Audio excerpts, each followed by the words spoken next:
Welcome to The Explainer. Today, we're diving into a story that has literally resonated across generations. We're going to unpack the timeless coming-of-age themes in Judy Blume's absolute classic novel, Are You There, God? It's Me, Margaret. Look, if you've ever felt that awkward, desperate need to just, fit in, you're going to find a lot of familiar territory here. So let's just jump right in. Are you there, God? It's me, Margaret. We're moving today. It's such an iconic first line, right? And it beautifully sets the tone for everything we're about to explore. Margaret is scared. She's facing this massive life change. And how does she handle it? By opening a direct, totally informal dialogue with God. It perfectly captures that specific blend of childhood innocence and impending adolescent anxiety. Which leads us to the big question for our explainer today. How exactly does an almost 12-year-old navigate puberty, peer pressure, and basically finding her own place in the universe? As we go through this, I want you to think about how these childhood milestones, these moments of intense embarrassment and really profound questioning, ultimately shape our adult identities. Seeing this classic cover on screen instantly transports us back to that specific era of middle grade life, doesn't it? But while the book is deeply rooted in Margaret's personal anxieties, like lacking a teenage figure to guide her or her religious confusion, what makes this story endure is that these milestones are completely universal. I mean, we've all been there in one way or another, trying to figure out the rules to a game everyone else seemingly already knows how to play. Part 1. Moving to Farbrook, New Jersey. So everything kicks off with Margaret's life-changing move. Back in New York City, she had culture, she had her beloved Grandma Sylvia right nearby, and she had the familiarity of her apartment.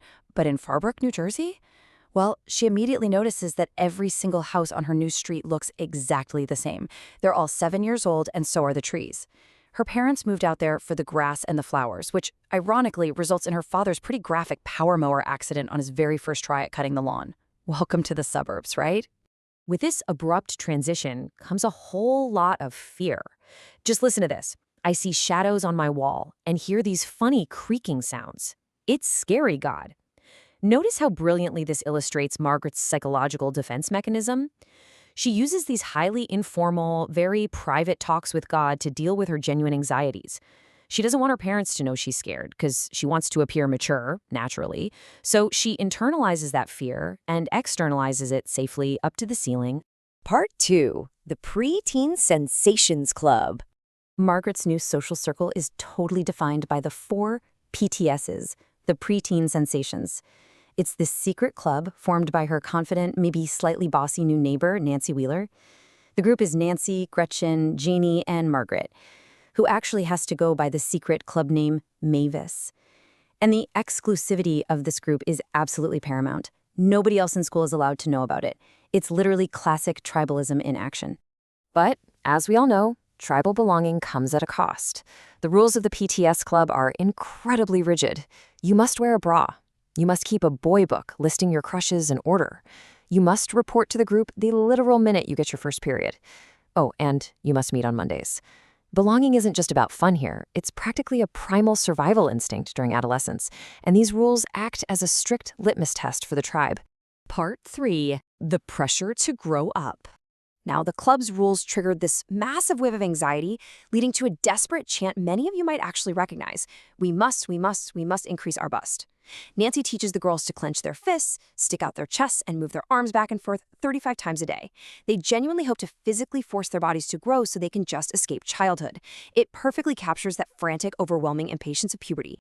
All this pressure culminates in a highly relatable and honestly highly stressful mission, Margaret's bra shopping journey. Step 1, she has to muster up the courage to simply ask her mother for one. Step 2, a visit to the Lord & Taylor teen department, being very careful to avoid the ladies' lingerie. Step 3, getting measured by a very overly enthusiastic sales lady. And finally, step 4, buying the incredibly pragmatic size 28 Grow bra. Her mom is supportive, sure, but the whole process is practically agonizing for Margaret. And what does she do once she finally gets it home?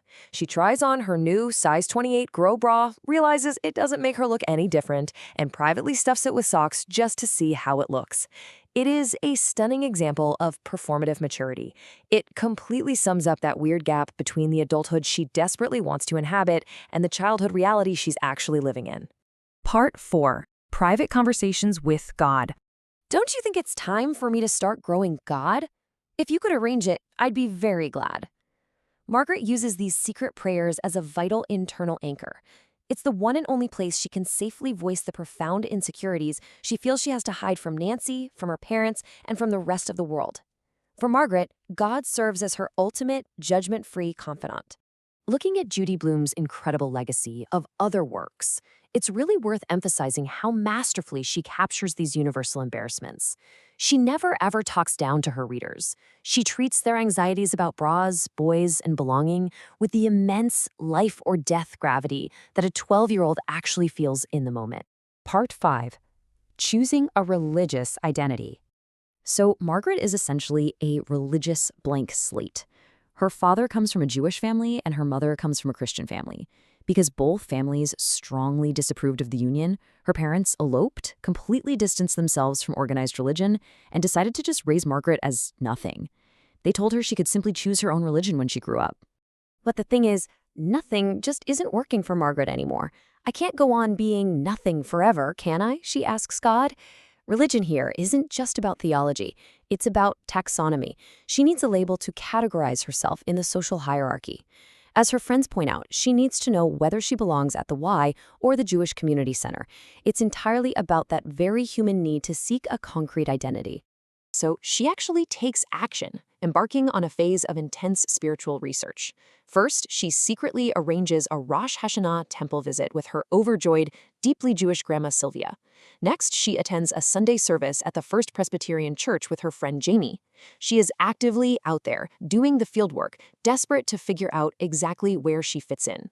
And what, you might ask, is the grand result of her spiritual awakening? Well, during the rabbi's sermon, she ends up counting hats in the pews. 8 brown, 6 black, 3 red. And she does the exact same thing at the Presbyterian Church. It's such an amusing insight into the human condition. While she desperately wants this profound spiritual revelation to solve her identity crisis, at the end of the day, she is still just a bored 12-year-old sitting through a long service she doesn't fully understand. Ultimately, she tells God, "I didn't feel anything special in there, God. Next time I'll try harder." This brilliantly illustrates that the search for identity is a long, ongoing process. That magical, sudden feeling of belonging she's looking for, it hasn't arrived just yet. But she's fiercely determined to keep trying. And that brings us to the end of our explainer today. So I'll leave you with this. How does Margaret's search for normalcy and belonging mirror your own coming-of-age journey? Whether it was the desperate desire to grow up physically, the intense pressure of a secret club, or trying to figure out exactly what you believe in, finding our place in the universe is a milestone we all share. Thank you so much for joining me. Keep asking questions, keep exploring, and I'll catch you next time.